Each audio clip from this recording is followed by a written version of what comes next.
Assalamualaikum warahmatullahi wabarakatuh. Oke, baik.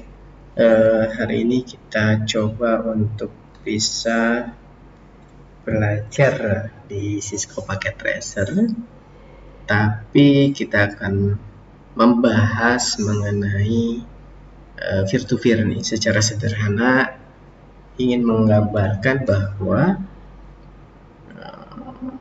jaringan komputer itu bekerja dua atau lebih dengan komputer untuk bisa berkomunikasi melalui jaringan komputer. Baik, di sini saya menggunakan Cisco Packet Tracer. Jelas ini versi 8.2, versi terbaru ya dari Cisco Packet Tracer yang fungsinya sebetulnya udah banyak. Di sini kita bisa lihat ada struktur cabling, terus end device pun sudah banyak ya. Terus ada komponen IoT.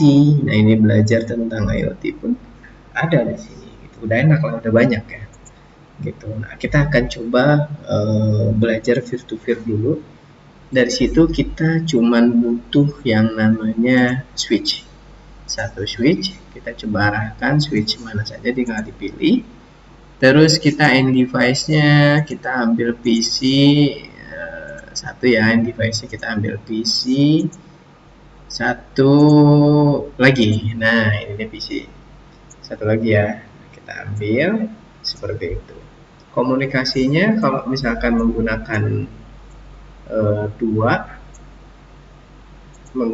dua device, baik itu laptop ataupun komputer, maka itu sudah bisa dilakukan komunikasi.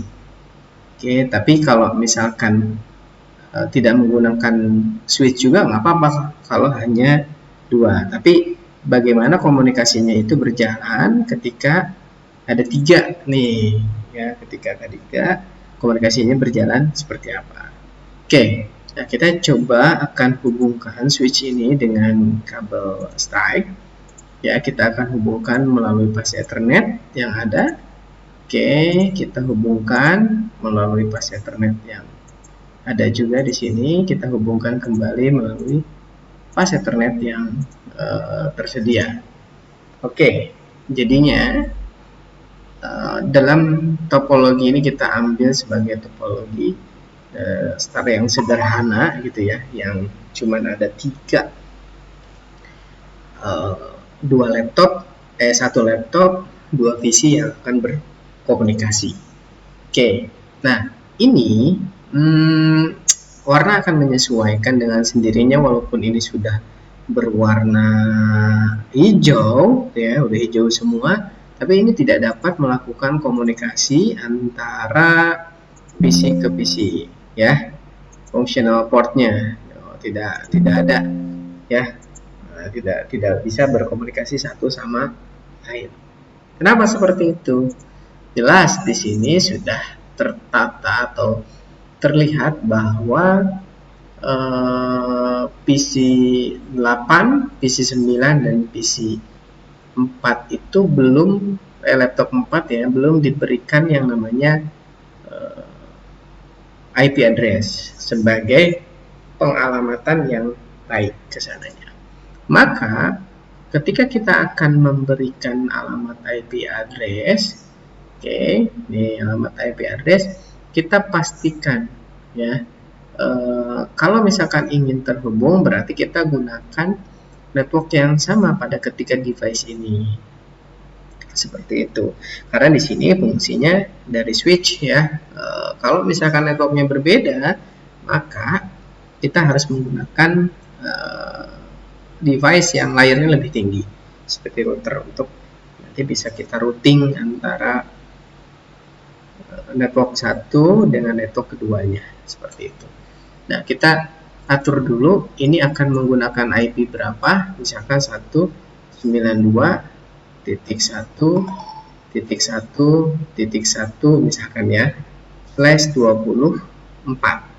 Nah, ini /24 berarti IP ini akan mengikuti hal tersebut. Nah, kita atur juga di sini pengaturannya IP bukan di sini ya, ini cuma pencatatan node-nya aja. 192.1.1. Terus di sini berarti kita gunakan 2/24. Nanti bebas ya, mau 2, mau 3, mau 4 sampai 254 lah ya. Itu bisa dipergunakan.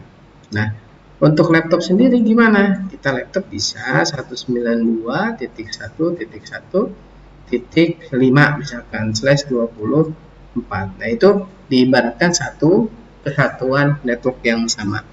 Nah, di mana bisa dilihat network yang sama? Nih lihat. Ruas pertama 192, semua 192. Ruas ketiga 1, ruas kedua 1, ruas ketiga juga 1. Jadi 1 semua nih ya. Nah, 192 ini menggambarkan bahwa dia berada di kelas mana. Nah, kalau 192 sendiri itu ada di kelas C. Seperti itu modelnya. Nah, tapi ini masih tetap belum terhubung karena kita cuma mencatatkan di luar daripada device-nya. Gitu, untuk bisa melihat bahwa PC ini menggunakan IP tersebut. Nah, kita bisa cek nih di dalamnya, kita bisa cek nih di dalamnya. Kita bisa kelihatan nih, ini IP-nya belum ada. Maka kita klik di sini. Nah, ini boleh menggunakan CLI, boleh ya, boleh menggunakan CLI di sini nih, CLI. Boleh juga config biasa. Tadi yang kita gunakan adalah fast Ethernet 0 ya. Maka di sini kita buat static dulu. 192 titik berapa tadi? Titik 1, titik 1, titik 1. Oke. Nah, slash-nya adalah /24. Maka dia otomatis nih. Ya, subnet mask default-nya sudah otomatis nilainya /24. 255.255.255.0. Nah, itu /24. Oke, kita tutup di PC ini. Kita pindah ke PC selanjutnya. Ya, di sini lakukan hal yang sama, tapi berbeda IP. Ya, bila ketutup, geser aja kalau lupa. 192.1.1.2 slash-nya 24. Oke, ini gateway. Oh ya, kita mengisi di pas Ethernet-nya ya, bukan di settingan global, tapi di pas Ethernet 0-nya. 192.1.1.2 slash enggak, langsung di tab aja biar muncul di bawah sini. Seperti itu, kita tutup. Nah, ini slash-nya 24 juga, tapi IP-nya menggunakan IP 5. Pas Ethernet dilihat 192.1.1.5. Oke. Nah, ini model yang akan tergabung di dalamnya. Baik. Nah, semua sudah mendapatkan alamat IP nih. Nah, di sini ada namanya simple PDU, atau bisa kita bilang ini jalur-jalur yang nantinya media terkirim atau tidak gitu ya. Kita coba skenariokan dari IP PC pertama kita kirim ke PC kedua. Apakah dia terkirim?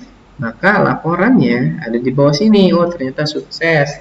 Oke, berbeda dengan laporan tadi ya. Nah, kita coba dari sini, dari atas, di PC pertama kita kirim ke laptop. Sukses juga. Berarti HMP-nya itu ataupun konektivitasnya memang sudah terjalin. Lalu di sini ya, kita dari laptop ke PC utara nih, ke atas nih. Tuh, sukses juga ya, kita hapus juga nih, sukses. Terus dari laptop ke PC yang kiri, sukses juga. Itu dibalik ya. Nah, sekarang kebalikannya, dari PC 2 ke laptop, sukses juga. Terus dari PC 2 ke PC 1. Oke, selesai. Oke. Nah, kenapa itu bisa berkomunikasi? Yang pasti jelasnya adalah periode ataupun network di dalam IP address-nya itu sama. Kalau misalkan kita rubah si networknya, maka dia tidak akan bisa berkomunikasi. Rubahnya di mana? Nah, salah satu simpel aja ya. Kita akan coba untuk merubah di sini di dalam config pas Ethernet. Ya, kita akan rubah di sini nih, salah satu ya, kan 192.1.1.2 1.2. Nah, kita rubah salah satu jadi 2 nih. 192.1.2.2. Jadi nggak dikembalikan ke titik 1 lagi. Maka kita akan coba komunikasi ke sini. Nah, ini langsung in progress ya, langsung gagal ICMP-nya. Kita coba lagi, dibalik dari sini ke sini. Nah, itu tidak bisa. Nah, salah satu yang tidak. Jadi satu ruang lingkup ini harus mencakup dengan kondisi atau pengkondisian ya, networknya harus sama. Kalau networknya berbeda gimana? Ya itu ada pembahasannya lagi menggunakan router. Jadi ada antara routing satu dan routing yang lainnya biar bisa berkomunikasi. Oke, itu saja materi di peer-to-peer yang bisa sederhana ya, yang bisa dicerna gitu ya menggunakan Cisco Packet Tracer. Terima kasih telah menyimak. Assalamualaikum warahmatullahi wabarakatuh.